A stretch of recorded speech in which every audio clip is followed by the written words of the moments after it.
You're watching NRA TV with Bill Whittle.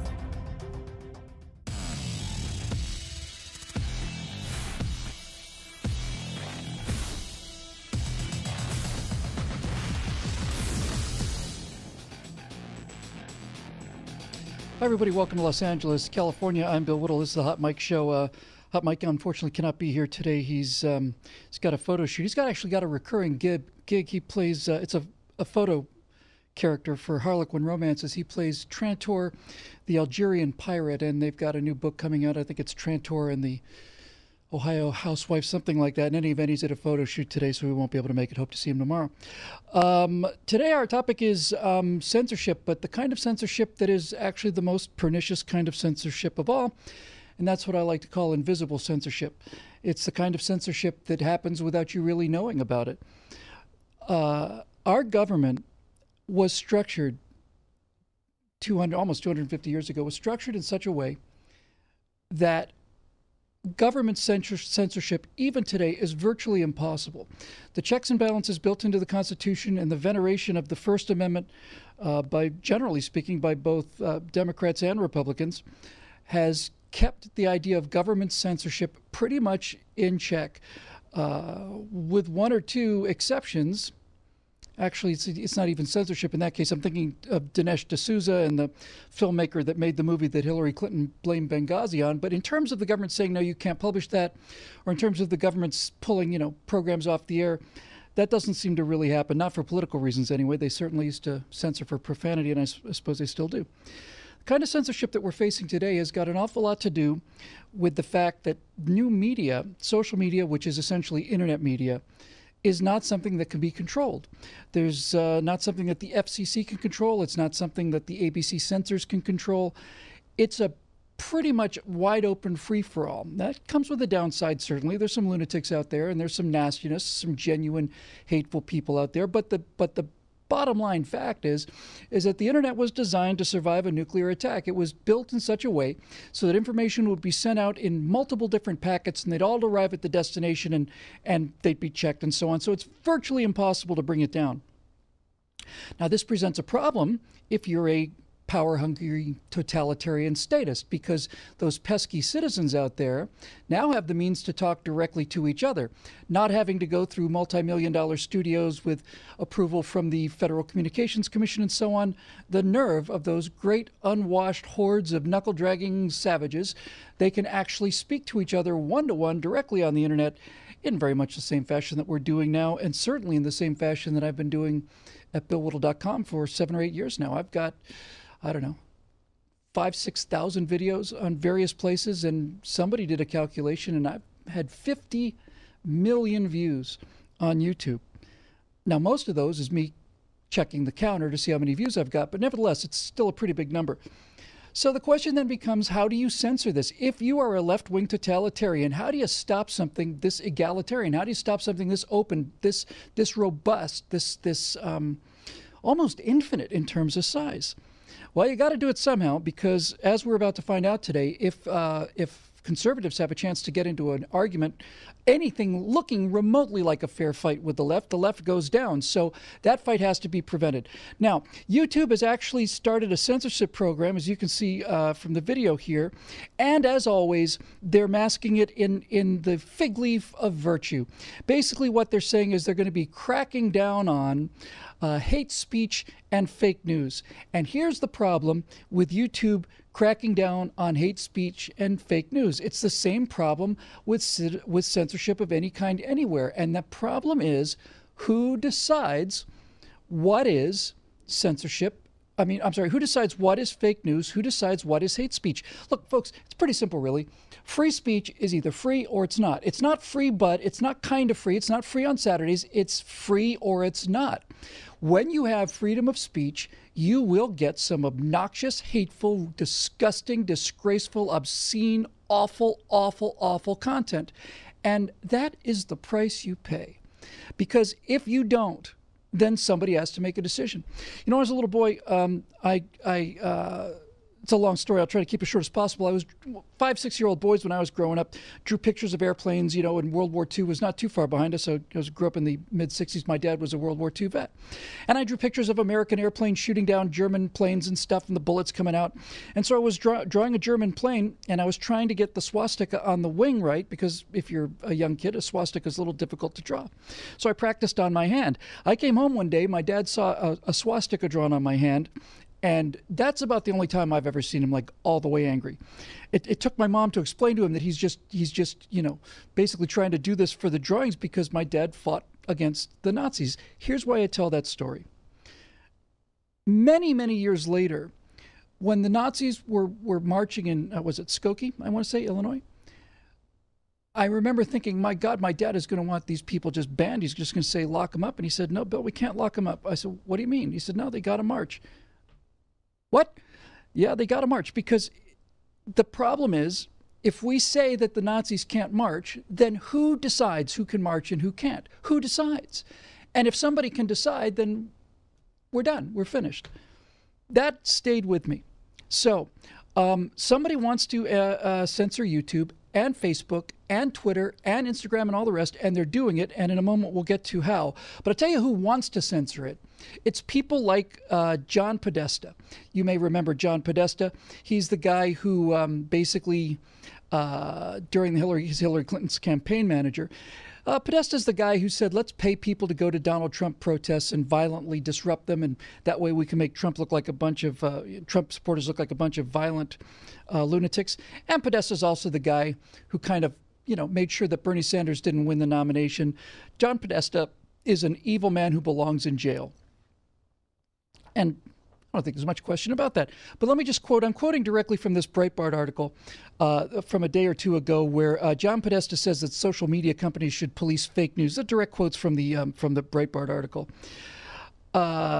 This is Podesta speaking.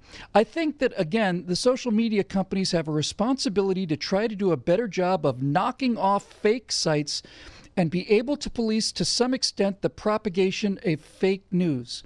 So, Podesta thinks that social media companies have a responsibility to knock off fake news sites and police content.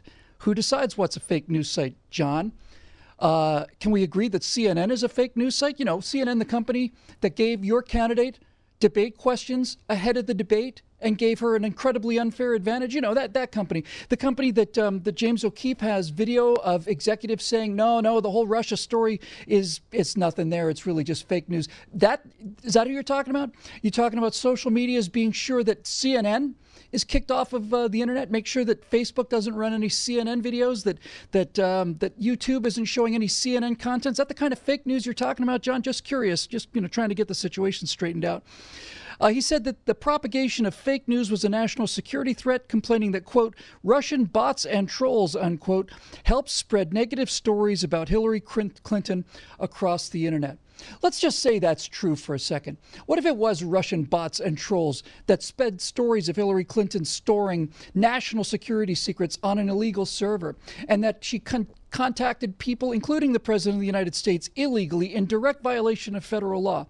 Those the kind of trolls that you're talking about, John? The kind of trolls that spread stories like that, which we used to refer to as the truth, and the uncovering of which used to be the job of the press? That the kind of thing you're talking about? A couple other things here. He said that he admitted that it might be impossible to fully police content on social media, and that was, quote, a problem that would have to be fought within the American democracy. You know, that American democracy that John Podesta would so desperately like to get rid of, because the American democracy that John Podesta wants to patrol and police is the same American democracy that put him and his miserable low-life boss out of a job. They should all be in jail. That democracy, that's the one he wants to have a little problem with.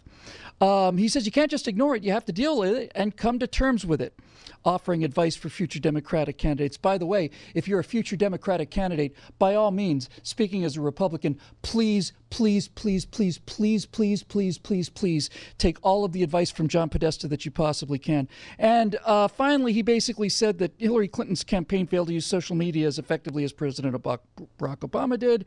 That these channels were flooded with information from dubious sources, and that the Clinton campaign didn't do enough to fight back. John, the dubious sources that you're talking about are journalists. They're not CNN journalists. They're not real world media journalists. They're individual citizens who uncovered your incredible violations of federal law. No wonder you want socialism. No wonder you want socialism.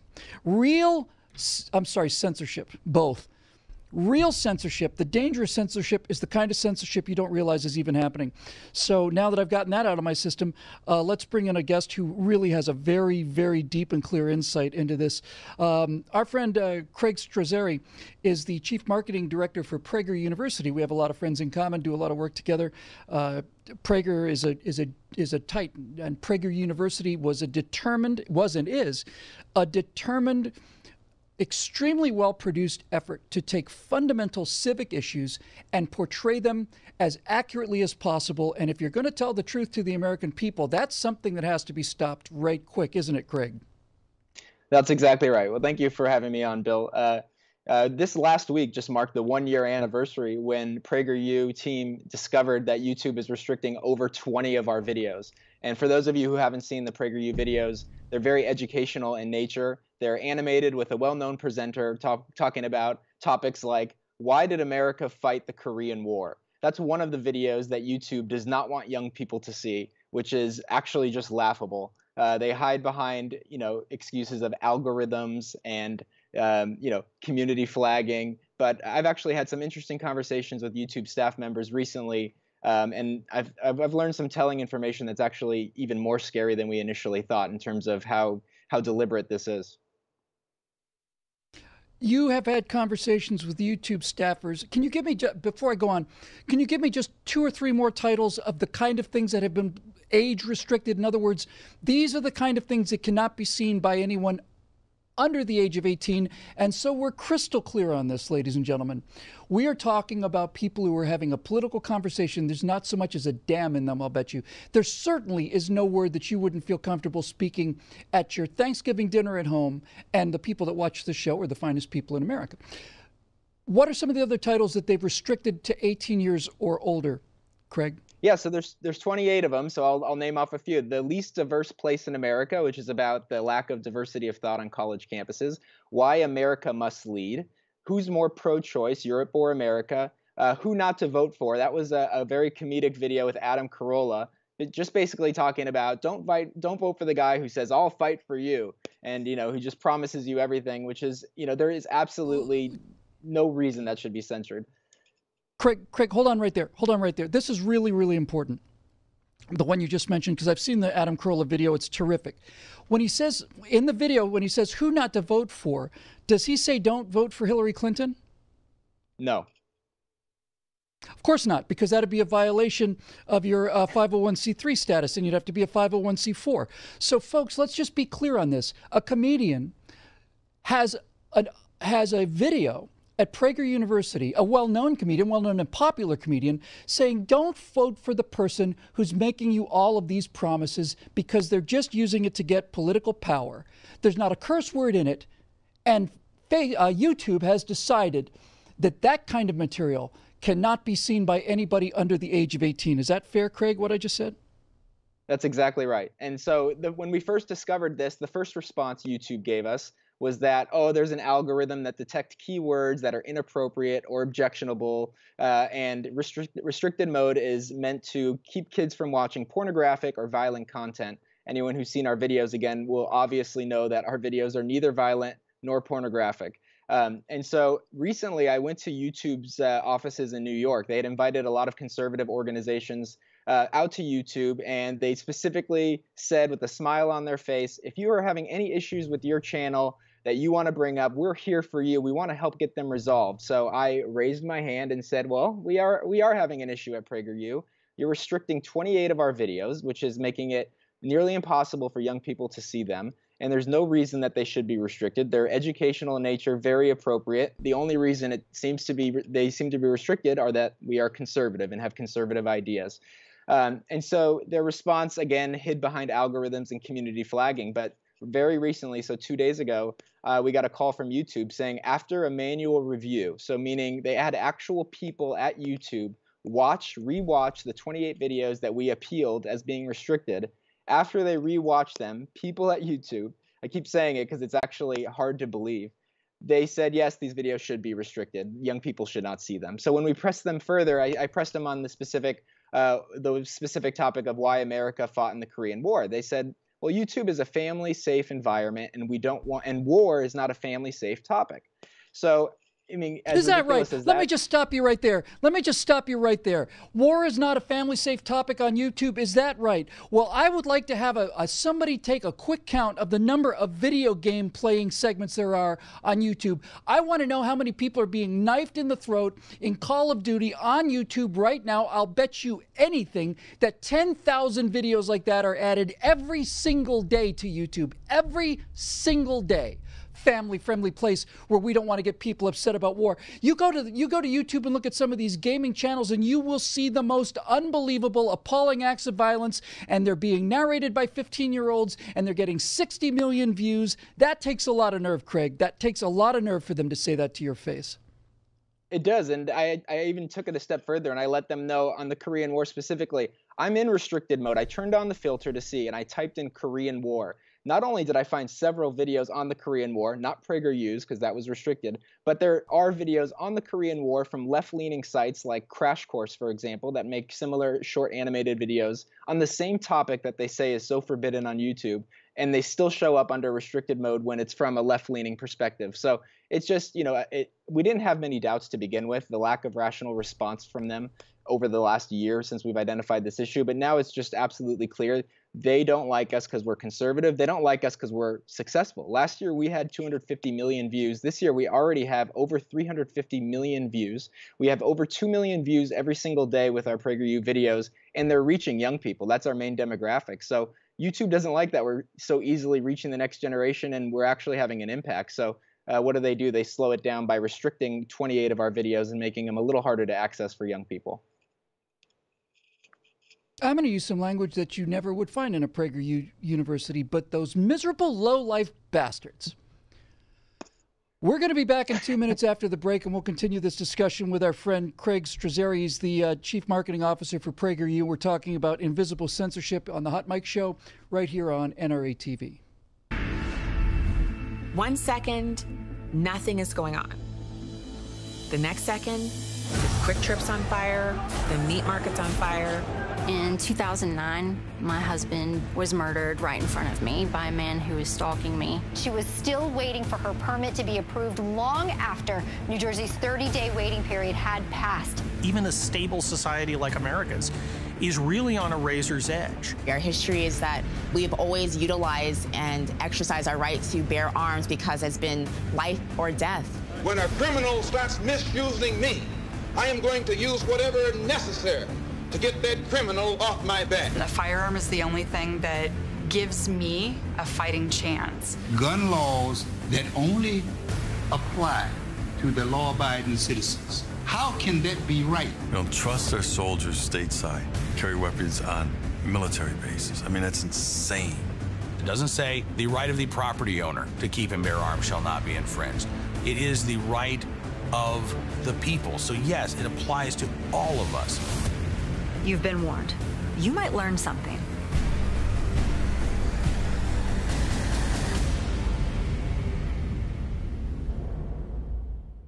Your determination to defend individual freedom, joined with the other issues at the very heart of this race, ensured that only one candidate could receive the approval of the American people: Donald Trump.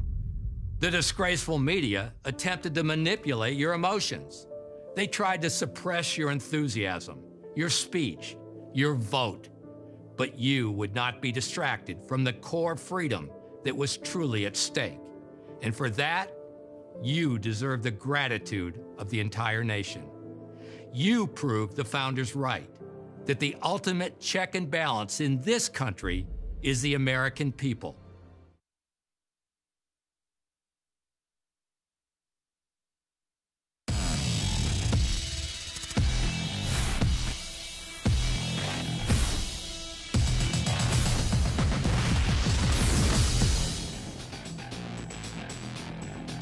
Hi everybody, welcome back to the Hot Mike Show. I'm Bill Whittle, and we're talking about invisible censorship today, the censorship of conservative content on social media. And our guest today is Craig Strazzeri. He's the Chief Marketing Officer for PragerU, which just before the break we realized is in fact having a major impact on how young people get some actual information. I think he said 250 million views earlier. Did you say almost 300 million this year alone so far? Yeah, this year we have 350 million views. We have almost 2 million views every single day. Dude, that is, just let's put this into some context, because I know sometimes conservatives out there just feel hopeless. They see the mainstream media, television, and all this other stuff. They say, how can we compete with this? But this is just PragerU now on their own. If they're getting 2 million views a day, the days when a show like Cheers or Friends could pull in 10, 20 million viewers, those days are long, long, long gone. A big hit on cable news now is 200,000 viewers, 300,000 viewers. They're doing 10 times what MSNBC is doing in any particular hour, and that is starting to alarm them a little bit. Craig, you talked earlier about algorithms and YouTube defending this censorship because of algorithms. Let's just do a very, very quick rundown for some of our friends who may not understand exactly how that works. When you make a post on Facebook, for example, and you have a bunch of friends, and you post something on Facebook and it gets pushed out to your friends and it shows up on your friends' pages. Well, there's not a little person who runs around and, emails each one of those individually. It's all done by a computer program called an algorithm. It's a mathematical formula that determines who's going to see those links. And these algorithms are weighted, which means that they've been given a certain kind of a bias. The more stuff that you put out and the more stuff that gets shared and liked, the more likely they are to push it, and the wider they are that they will push it. But since these are mathematical formulas, they can be adjusted, and they can be adjusted in such a way that nobody knows they're being adjusted. And you can look around and do very simple things, like if you say a post that says Donald Trump an idiot or fascist or something like that, then Facebook can promote those posts a lot wider, make sure they get seen by a lot more people. If, on the other hand, the computer looks at a post and it says Trump, genius, president, respect, honor, make America great again, those posts can be suppressed and make sure they're seen by fewer people.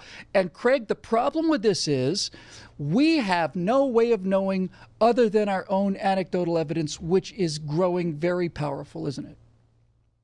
Yeah, that's the unfortunate truth. I mean, there are a few things that we do know, and we know on Facebook, when we, in particular, that say you have 2 million followers. PragerU has 2 million followers on Facebook. When we post something, it won't go out to all 2 million followers. Facebook will automatically only send it to a certain percentage, and we're told it's between 2 and 3% of our followers organically. So people who have opted in to follow our page and they want to receive our content, even the way it's set up now, 2 to 3% will see it. Now, I have no doubt, some of our videos, which will be on a roll, and we had a video on the Electoral College last year with 50 million views on Facebook right after the election, and everyone was talking about the Electoral College with Trump and Hillary. That video was moving and moving and moving. Once it hit 50 million, which is a great number, and we're happy with it, it just all of a sudden stopped. And so we were, the rate of sharing slowed down. Everything really slowed down. So it was odd. Yeah, that's right. And so somebody said, whoa, hold on now. If we start explaining the meaning of the Electoral College to people, and millions and millions and millions of Americans are seeing this video, and the Electoral College makes some sense because I've done a little lecturing on that myself, then wait a minute. If people start learning about why the Electoral College exists and why it's necessary, then that will mean that Donald Trump was legitimately elected, and our entire argument at the time, which was Hillary got more votes than Donald Trump did in the popular vote, will be meaningless, right? And so we have to do something to put our boot on the throat of that information. It makes you wonder, Craig, and the real question is, for people like you and me, what are they so afraid of?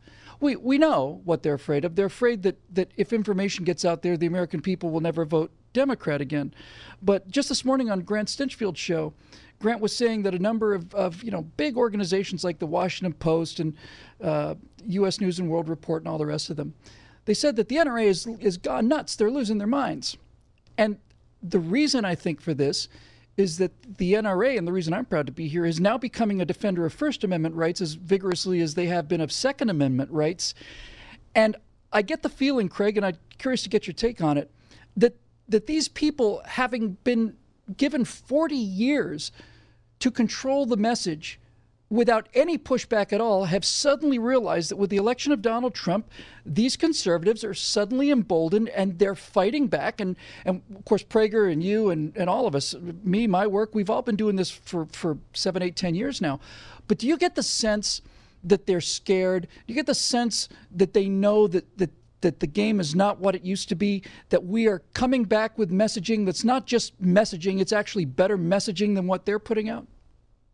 Yeah, absolutely. You're absolutely right. They are losing their control that they've had for many decades. They owned traditional media, and now that traditional media is dead, and we saw that with the election. Trump used social media, went directly around every single outlet that just hammered him 24 hours a day, and he was able to win the presidency that way. It does scare them that they don't have control. I mean, the irony is they build these platforms like YouTube and Facebook, and YouTube's mission statement is, we want to be a platform for freedom of speech, freedom of expression. We are a place where people are free to express their opinions and their ideas without fear. You know, they stand on this freedom of speech ground, but the moment they don't agree with the speech, we really see who the tolerant ones are. And they are losing control even with their own platforms. And it just goes to, you know, YouTube is not the government, but big government, big control. They want to control the message that's getting out there. And it starts to make them nervous that conservatives are seeing success, like us, like your show, like the Daily Wire. A lot of conservative organizations are having success, and that really scares them. So they're panicking and they're starting to restrict videos, but that's not working too well for them. I mean, we have a petition up at PragerU.com, and we have over 250,000 signatures, 250,000 of people who have raised their hand, and they're not all conservatives. We've heard from a lot of people who are, you know, your blue collar Democrats or independents or libertarians who say, look, I don't agree with all the PragerU videos, but I definitely don't think that they're inappropriate for kids. So I'm going to sign this petition. So there's a lot of people out there who aren't happy about this. And YouTube's a private company. They have a legal right to do it, but the hypocrisy and all the left-wing videos that they have up there. One more example, Bill, you might find entertaining or amusing, is that we have a video on e-cigarette. Yeah, okay. We have a video on e-cigarettes, the case for e-cigarettes. That video is restricted, yet if you want to watch videos on marijuana and any other drug, they're not restricted. So it's just, it goes to show you they want to slow us down. Yeah, they sure do. And Craig, you know what? I'd like to have a conversation with you again very, very soon about the whole problem of this being that these are privately owned companies. They can do whatever they want to. Craig, thanks so much for joining us today. It's a pleasure talking to you. You're a terrific guest. And Craig is the Chief Marketing Officer for Prager University. And thanks for being with us today. Thank you, Bill. I appreciate it. Our pleasure.